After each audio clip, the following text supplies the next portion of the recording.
Hello दोस्तों नमस्कार। दोस्तों मैं कन्हैया और आप देख रहे हैं हेल्थ वेल्थ हैप्पीनेस। दोस्तों एक बहुत प्यारा सा कोर्स तो आपने सुना होगा कि तेरा साही तुझ में जो पाँवपन में बास, कस्तूरी का मृग जो फिर ढूंढे घास।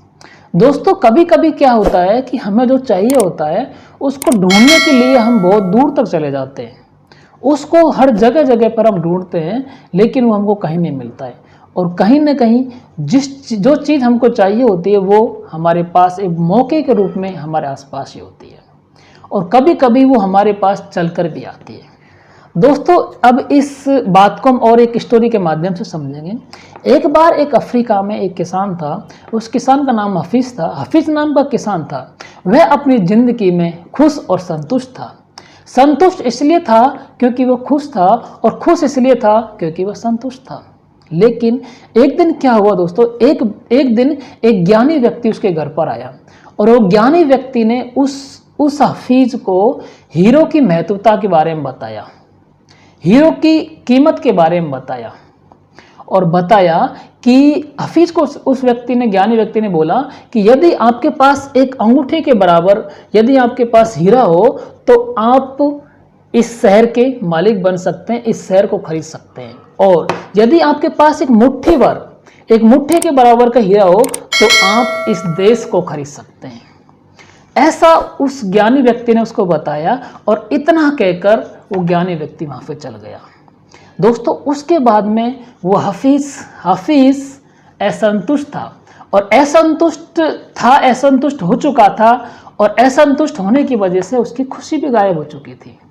हफीज रात भर सो नहीं पाया, और सुबह उठते ही उसने अपने खेतों को बेचने का प्लान बनाया, और अपने परिवार की आवश्यकताओं की पूर्ति करने के लिए, परिवार को चलाने के लिए कुछ इंतजाम उसने किया। और वह ये सब कुछ करने के बाद में खेतों को बेचकर वह हीरो की तलाश में निकल पड़ा। पूरे अफ्रीका में उसने ढूंढा, लेकिन कहीं पर भी उसको हीरा नहीं मिला। यूरोप तक उसने हीरे को ढूंढने की कोशिश की, लेकिन उसको यूरोप में भी हीरा नहीं मिला। फिर स्पेन में भी उसने ढूंढा, लेकिन स्पेन में भी हीरा नहीं मिला। और बाद में वो आर्थिक रूप से, मानसिक रूप से और शारीरिक रूप से असंतुष्ट, यानी कि बहुत ज़्यादा परेशान हो चुका था।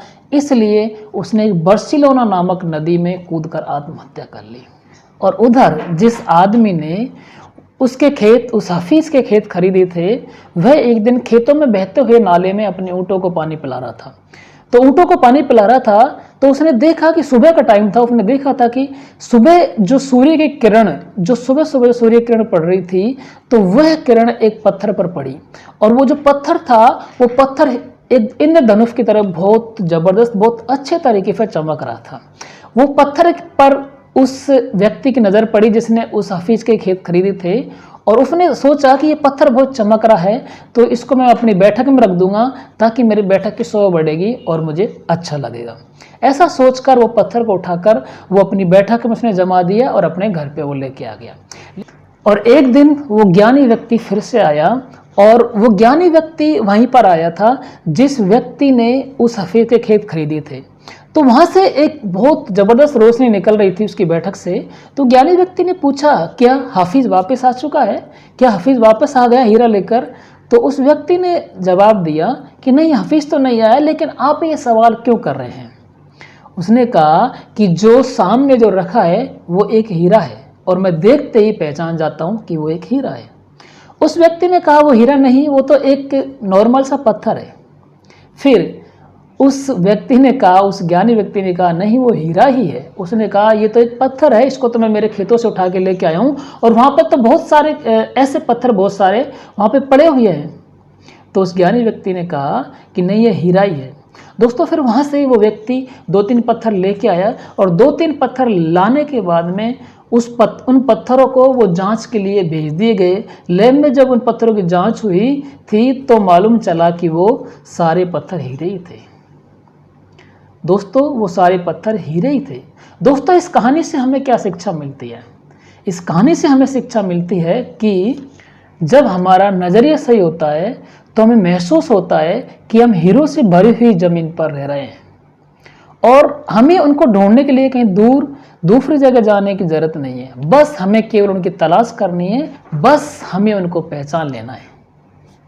जिन्हें मौके की पहचान नहीं होती, उन्हें मौके का आना, मौके का खटखटाना भी शोर लगता है।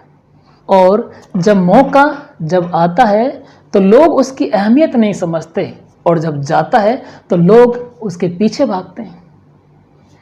कोई मौका दोबारा नहीं खटखटाता, और दूसरा मौका पहले से बेहतर और पहले से बदतर हो सकता है, पर वह ठीक पहले वाले मौके के सेम, पहले वाले मौके के समान नहीं हो सकता। इसलिए सही वक्त पर सही फैसला लेना बहुत ज़रूरी है, और गलत वक्त पर लिया हुआ फैसला, सही फैसला भी गलत हो सकता है।